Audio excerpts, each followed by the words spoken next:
తెలంగాణ రాష్ట్రంగా తయారైందంటే దానికి కారణం హైదరాబాద్.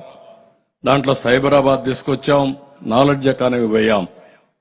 మీ ఊర్లో మీరు చూడండి, ఇక్కడి నుంచి పోయిన వాళ్ళు, ఐటీ చదువుకున్న వాళ్ళు, వ్యాపారం చేసేవాళ్ళు ప్రపంచం మొత్తం రాణించారు. కానీ ఈ రాష్ట్రంలో మాత్రం రాణించలేకపోయాం. కాబట్టి మా ఇద్దరు ఆలోచన కూడా ఒకటే, తెలుగువారు ప్రపంచం అంతా కూడా నెంబర్ 1 గా ఉండాలనేది మా ఆకాంక్ష. 2047కి ప్రపంచంలో ఎక్కడ చూసినా తెలుగు జాతి నెంబర్ 1 గా చేయడం మా ధ్యేయం, మా ఆశయం. ఇది జరుగుతుంది. అదే సమయంలో ఈ రాష్ట్రాన్ని కాపాడుకునే బాధ్యత మా ఇద్దరిపైనే కాదు, తెలుగుదేశం జనసేన కార్యకర్తలపైనే కాదు, ప్రతి ఒక్కరిపైన ఉంది. ఇప్పటికైనా పోలీసు వ్యవస్థ కూడా మారాల. ఇంకా కూడా మారకపోతే మిమ్మల్ని దేవుడు కూడా క్షమించడు. నేను చాలా స్పష్టంగా చెప్తున్నా, అపీల్ చేస్తున్నా, గట్టిగా కూడా చెప్తున్నా. నేను కూడా 14 ఏళ్లు మిమ్మల్ని చూశా. మీరెప్పుడు కూడా దుర్మార్గుడి చేతల్లో బలైపోయారు, అప్రతిష్ట పాలు తెచ్చుకున్నారు. ఈ రోజైనా సంక్రాంతి సంకల్పం చేయండి.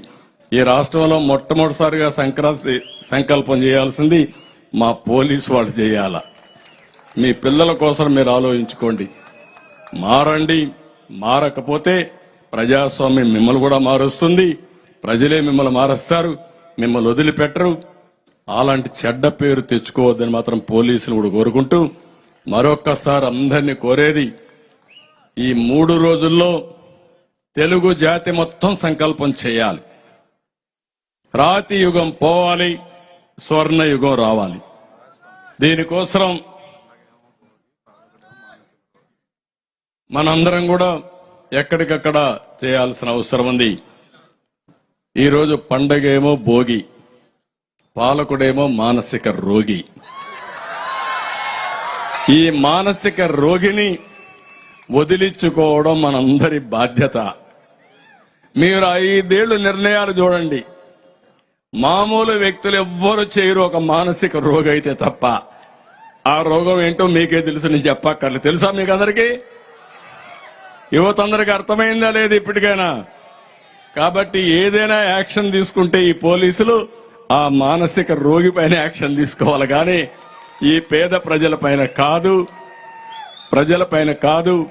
ఆ విషయం కూడా గుర్తుపెట్టుకోవాలని వాళ్ళందరినీ కోరుకుంటూ, మరొక్కసారి happy Sankranti, happy Bhogi, happy Kanuma. ఇంకా మీకు ఏం అనుమానం అవసరంలా, మంచి రోజులు వచ్చేస్తున్నాయి, మంచి రోజులు వచ్చాయి. రాబోయే సంవత్సరం ఇదే ప్రాంతంలో సంక్రాంతి బ్రహ్మాండంగా భోగేసుకుని, సంక్రాంతి కూడా బ్రహ్మాండంగా చేసుకుని ప్రపంచానికి తెలియజేసే రోజు తొందరలోనే వస్తుంది.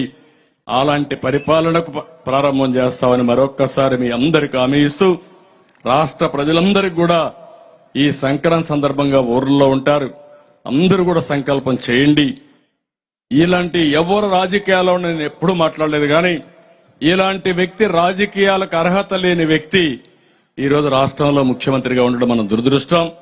కాబట్టి ఇన్ని కూడా మీరు ఆలోచించుకో ముందుకు పోవాల్సిందిగా మరొకసారి కోరుకుంటూ, ఈరోజు మంచి కార్యక్రమం, ఆతిథ్యం ఇచ్చినటువంటి అమరావతి రైతాంగానికి, ఆ రోజు ఆంధ్రప్రదేశ్ ప్రజల కోసం పనిచేశారు, ఈ రోజు మమ్మల్ని పిలిపించి మీ సంఘీభావాన్ని తెలియజేశారు.